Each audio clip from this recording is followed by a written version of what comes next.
New setup. I'm in the kitchen now where I belong as a woman. Unfunny joke. Literally, who fucking laughed? We need to stop making jokes at the expense of women because it's actually like, whatever. Anyway, look. It was Valentine's yesterday. Look at what my Vans got me. Ah! Anyway, I gotta put this back, but yeah.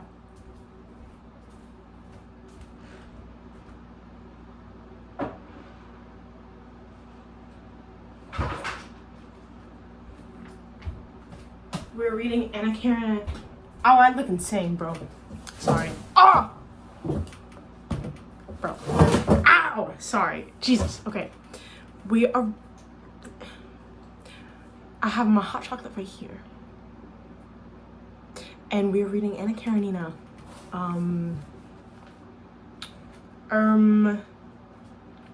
Chapter 10, I think. Yes, okay. When they entered the restaurant, Levin could not help noticing something peculiar in his friend's expression, a kind of suppressed radiance in his face and whole figure. Oblonsky took off his overcoat and with his hat on one side walked into the dining room, giving his orders to the Tartar waiters in their shallow-tailed coats with napkins under their arms, who attached themselves to him. Bowing right and left to his acquaintances who, here as elsewhere, greeted him joyfully, he passed on to the buffet, drank a glass of vodka, and ate a bit of fish as hors d'oeuvre, and said something to the painted Frenchwoman, bedecked with ribbons and lace, who sat at a little counter, something that made even this Frenchwoman burst into frank laughter. Levin did not take any vodka, simply because that Frenchwoman, made up, as it seemed to him, of false hair, powder, and toilet vinegar, was offensive to him. He moved away from her as from some dirty place. His whole soul was filled with Kitty's image, and his eyes shone with a smile of triumph and happiness. "This way, please, Your Excellency. This way. No one will disturb Your Excellency here," said a specialty officious waiter, an old white-headed Tartar, so wide in the hips that the tails of his coat separated behind.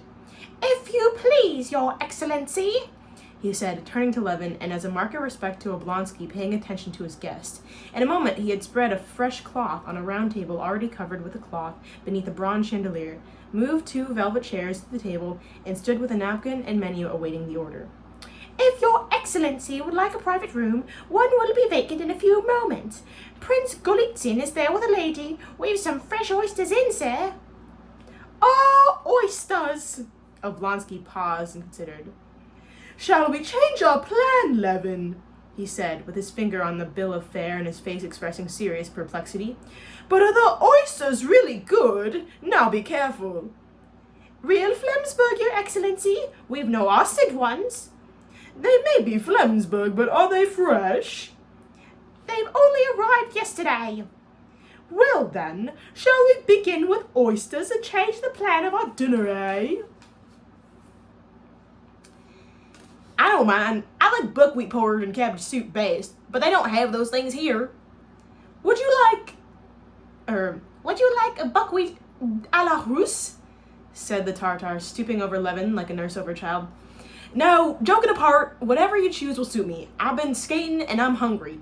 Don't think that I do not appreciate your choice," he added, noticing a dissatisfied look on Oblonsky's face. "I shall be glad of a good dinner." "I should think so. Say what you like. It is one of the pleasures of life," said Oblonsky. "Well then, my good fellow, bring us 2, or that will be too little, 3 dozen oysters and vegetable soup." "Printemps," chimed in the waiter. But Oblonsky evidently did not wish to give him the pleasure of calling the dishes by their French names. "Vegetable, you know. Then turbot with thick sauce, then roast beef, and mind it's good. Then the capon, shall we say? Yes, and stewed fruit." The waiter, remembering Oblonsky's way of calling the items on the French menu by their Russian names, did not repeat the words after him, but afterwards allowed himself the pleasure of repeating the whole of the order according to the menu. Potage, printemps, turbot sauce, sauce Beaumarchais, poulard à desastron, matisson de fruits.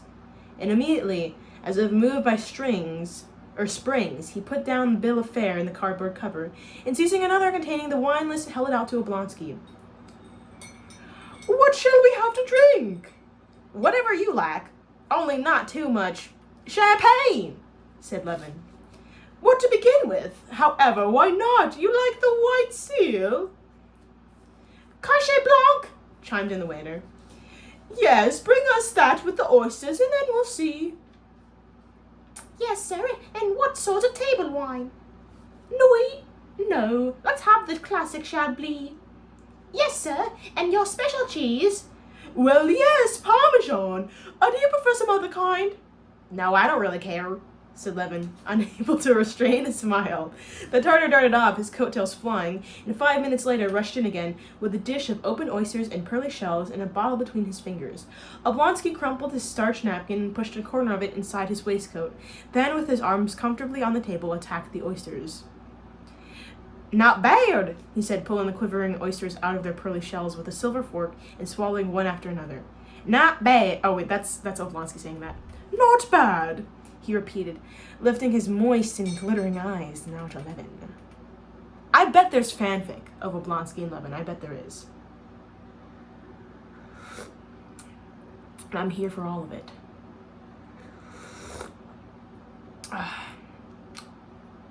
Levin could eat oysters, though he preferred bread and cheese, but it gave him more pleasure to watch Oblonsky.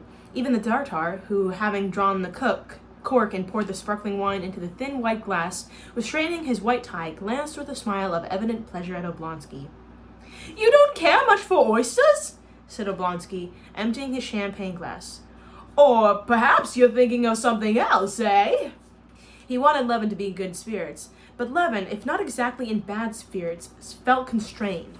The feelings that filled his heart made him ill at ease and uncomfortable in this restaurant with its private rooms where men took women to dine. Everything seemed offensive. These bronzes, mirrors, gaslights, and Tartar waiters. He was afraid of soiling that which filled his soul. Yes, I am preoccupied, and besides, all this makes me feel constrained, he said.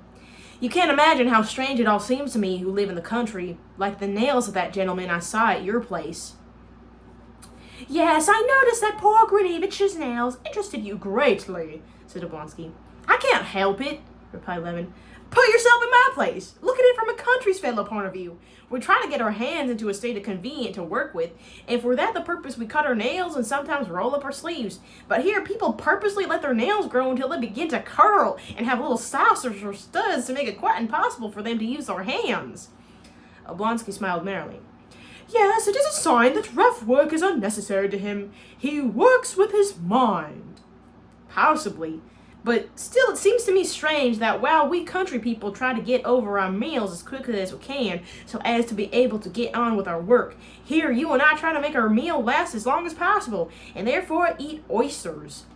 Well, of course, said Oblonsky. The aim of civilization is to enable us to get enjoyment out of everything. Well, if that's his aim, I'd rather be a savage. You are as savage as it is. All you Levins are savages. Levin sighed. He remembered his brother Nicholas and frowned, feeling ashamed and distressed. But Oblonsky started a subject with which at once distracted his thoughts.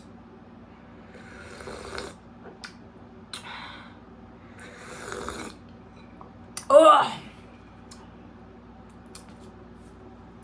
Well, are you going to see our people tonight? The Shabotskys, I mean, he said, pushing away the rough and now empty oyster shells and drawing the cheese toward him, while his eyes glittered significantly.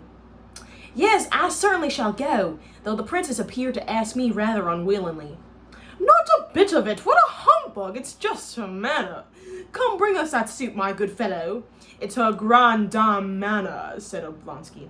I shall come too, but I must first go to a musical rehearsal at the Countess Bonin's. What a strange fellow you are, though. How do you explain your sudden departure from Moscow? The Shabotskys ask me again and again, just as if I ought to know all about you. Yet all I know is that you never do things as anyone else does.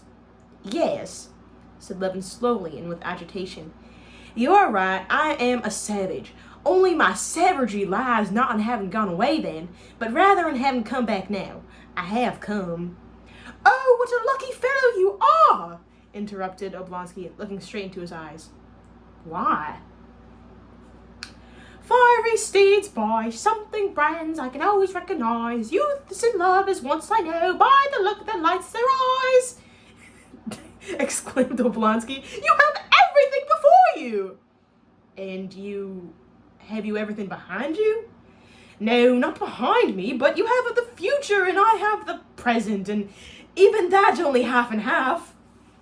Why? Oh, things are rather bad. However, I don't want to talk about myself. Besides, it's impossible to explain everything, said Oblonsky. Well, and why have you come to Moscow? Here, take this away, he shouted to the Tatar. Don't you guess?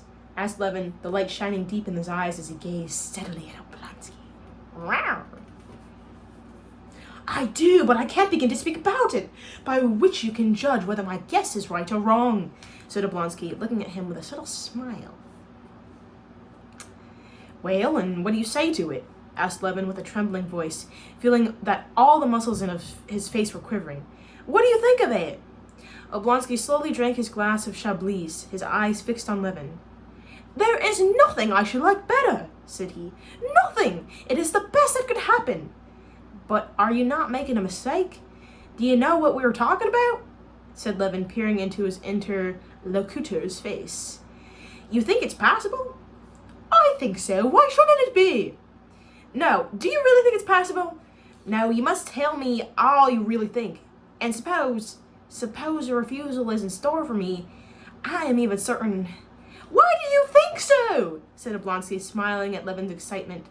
Well, sometimes it seems so to me, That would be terrible for both her and for me. Oh, no. In any case, there's nothing in it terrible for the girl. Every girl is proud of an officer. Yes, every girl, but not she.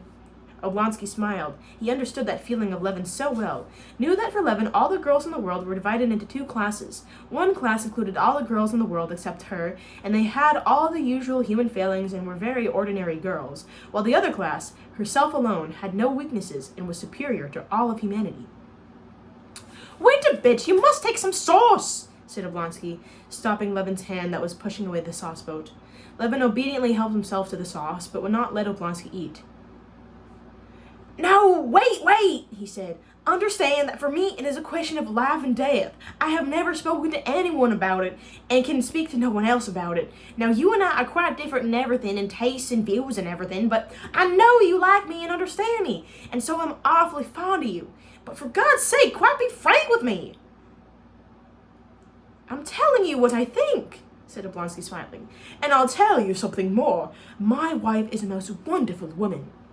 He sighed, remembering his relations with his wife. Then, after a minute's pause, he continued. She has the gift of clairvoyance. She sees through people, through and through. But more than that, she knows what's going to happen, especially in regard to marriages. For instance, she predicted that the Shasoshka girl would marry Brentlin. No one would believe it, but it turns out she was right. And she is on your side. How do you know? In this way, she not only likes you, but says that Kitty is sure to be your wife. All these words, a sudden smile brightened Levin's face, the kind of smile that is not far from tears of tenderness. She says that? He cried. I have always thought her a jewel, your wife, but enough about it. And he got up. All right, but sit down. But Levin could not sit still. He strode up and down the little cage of a room, blinking to force back his tears, and only when he had succeeded did he sit back down again. Try and realize, he said, that this is not love. I have been loved, but this is not the same thing. It's not my feeling, but some external power that has seized me. I went away, because I had to come to the conclusion that it was impossible. You understand, because such happiness does not exist on earth. But I have struggled with myself and found that that there's no life for me, and it must be decided. Then why did you go away? Wait a moment. Oh, what a crowd of ideas. How many things I have to ask. Listen, you can't imagine what you have done for me by saying what you did. I'm so happy that I'm acting meanly. I've forgotten everything. I heard today about my brother Nicholas. He's here, and I forgot all about him. It seems to me as if he were too happy. It is like madness. But there is one awful thing about it. You who are married know the feeling. It is awful that we, who are comparatively old and have pets, not of love, but of sin, suddenly we come into close intimacy with a pure, innocent being. That is disgusting, and therefore one can't help feeling oneself unworthy. Well, there haven't been many sins in your past. But all the same, said Levin. Looking back at my life, I tremble and curse my bitterly regret. Yes. What's to be done? That's the way the world is made, said Oblonsky. My one consolation is that prayer that I like so much, not according to my deserts, but according to thy mercy. And she too can only forgive me that way.